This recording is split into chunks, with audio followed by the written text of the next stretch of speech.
Hello everybody, it's Tina from A Weneth Yarn and Fiber. This is episode number 5 of the Epic Summer of Make-Alongs vlog. Before I get into the knitting stuff and the yarn stuff, just as I said last week, I went back to my natural color so I don't have to bleach my roots ever again. I don't know what Neil was so nervous about in the Knit Night chat because I just said I was going back to my natural color, so here we are. And now I don't have to worry about it ever again, so nothing to be nervous about. Anyway, let's start off with some shop news, just because I feel like that's going to be a regular segment on here now. First up in the shop this week, for the Makeover Monday, I did Blueberry Breeze, in case you missed it. I don't think anybody missed this, but in case you did, in case we're not connected on Instagram, or in case you didn't see the video, it's here, Blueberry Breeze. It's beautiful, love it. Don't know what I'm doing for next Monday yet, but we'll figure it out. Next up, we have the Wildcard Wednesday yarn. This is Bacchus. It's coming up all right, I guess. I used 5 colors for this, as I said I would, in celebration of the 50th episode anniversary. Anniversary is not really the right word, but celebration, whatever. So that's what happened in the shop this week. As far as making progress on my stuff went, okay, I'm gonna give myself some credit. I did pretty good. Got my socks coming along nicely. You can see I'm past the heel, going up the leg now. I don't have a whole lot of yarn left.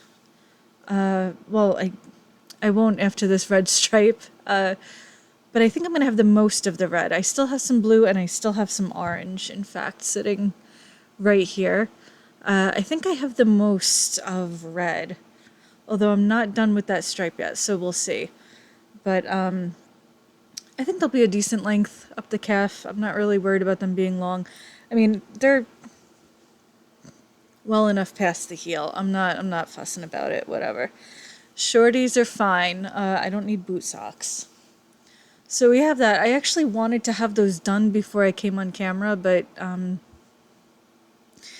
it's been so freaking hot this week and so drainful, and I couldn't. So, but I tried. So next up, we have something else that I thought I could finish before I got on camera, but work got in the way, life got in the way, the heat got in the way. And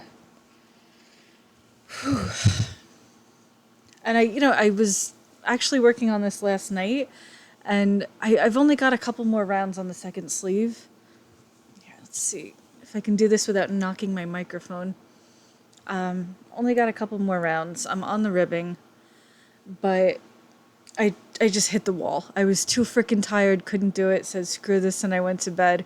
And then just today didn't have time to knit because believe it or not, I do have a job called dyeing yarn, and I did have to dye yarn. So I also wanted to go to Michael's today. I was originally going to go to Hobby Lobby, actually, and see if I could get more of the white yarn for the upcoming Knits in White Satin make-along. And I also wanted to get painting supplies because I'm getting ahead of myself here. Okay, we'll discuss that in a minute. Anyway, I was going to go to at least one of those places, Hobby Lobby or Michael's, and I don't know, my guts were screwy. I didn't feel good. I was like, forget about it. I'm staying home. So stayed home, took a nap, and then ordered painting supplies on Amazon. So what are you going to do? So that's the Knit with Joan sweater. It's almost done. I did want to finish it yesterday because yesterday was her birthday. Not to be a suck up or get brownie points, but I just thought it would be a nice synchronicity. I tried. And last but not least, we have...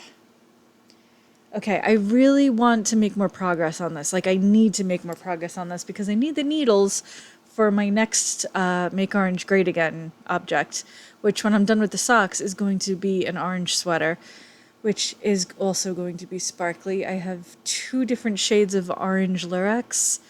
I might also have some gold somewhere. I've got some brown. It'll be sparkly. Whatever I choose to sparkle it with, it'll be sparkly. Uh, it's it's still, I didn't put the sleeves on scrap yarn yet. I'm not quite there. I'm actually not sure how many more rounds. I'm gonna have to like count my stripes. I don't know how many more rounds I have to do before I put the sleeves on scrap yarn. I'm hoping it's not too many. It looks nice though.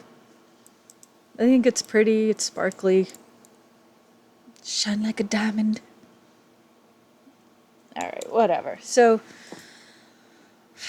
I guess after I finish the other stuff, then I'll really like buckle down on that. But let me tell you about the Halloween Advent, which I am so excited about because it's definitely happening now. There's enough interest that I feel comfortable putting it out there. Queen of Yarnia needs to straighten her crown. I am not only going to do it, but I'm coming up with all these. So I have this terrible habit of waking up in the morning really stupid early, like way before I should, because I don't usually go to bed until like 2 or 3 o'clock in the morning. So if I wake up at 5 or 6, that's obviously not enough sleep. But when I wake up and I go pee and then I come back to bed, I can't sleep. I cannot freaking sleep. My brain wakes up and my brain is like, we have to do this today and we have to do this and what do you think about this? But lately I've been thinking about the advent calendar, and that's kind of how I've been lulling myself back to sleep, because I think I get the best ideas early in the morning when I'm in that half awake state. There's probably a scientific explanation for it, like your brainwaves are doing whatever they're doing, theta, gamma, whatever. I want to do. Okay, so obviously it's going to be one full-size skein, 12 mini skeins, but I'm thinking about the presentation of it, and I'm thinking how, I really love the silly little poems that they used to put on their cards, and I came up with a banger the other day, and I'm not going to spill the beans, but I'm going to do a painting to put on a card in the box. I will spill the beans a little on that. It involves a sheep with a jack-o'-lantern on its head. And I'm so excited to paint it. I can't even begin to tell you. And I've got all these silly little poems made up.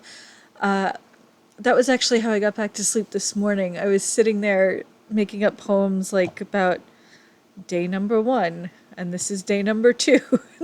Like composing Halloween poems around numbers. It worked. I got back to sleep.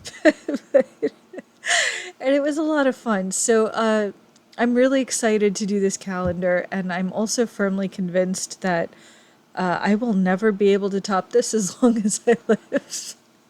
I mean, the colorways are going to be pretty awesome. I mean, not to toot my own horn, but I know my way around the dye pot. I can do colors pretty well. But I think that the presentation, like the poetry and the art that goes with it, I think it's just going to be like, forget about it. Out of this world, fantastic. And if I drop dead after I complete this and all the boxes go out, that was it. That was my mission in life. That was my grand masterpiece. That was my yarn Mona Lisa. And I'm just super excited about it. I don't know what else to say. So yeah, I think that's it for this week. Did I mention? I probably mentioned last week. I have an article and a pattern coming out in Blocked in the next episode issue, which will be coming out soon. And yeah, I think that's about it. So stay tuned for the next Makeover Monday, which I haven't figured out yet. The next Wildcard Wednesday. Oh, one more thing. I'll put a picture up here. This month's art yarn is coming out, and it's inspired by a painting called Reverie by Alphonse Mucha, or Daydream. It's also known as Daydream. I hope I pronounced his name right. I went to art school, but that doesn't mean that I can pronounce names. I think it was Mucha, right? It wasn't Mucha or Mucha. It was Mucha. Okay, if anybody wants to correct me in the comments below, feel free. And that's about it. I will also say, upon looking at this yarn hanging, it does remind me of Nichi Bitter a bit. So if anybody has any questions about as to how it compares, I will knit up a swatch, and I'll put that next to the Nichi Bitter swatch, and you can see how they differ, because this one not only uses a different shade of the dark green, but it also has little swirls of sage in it, and the colors are different, very different. The speckle colors, the pink and the orange. It is pink and orange, but it's a different pink and orange. So I'm not doing duplicate yarns here. I'm not like trying to pull the wool over your eyes, so to speak. What a great pun for a yarn dyer. Anyway, that's enough. Sayonara. I will see you very, very soon. Thank you for watching.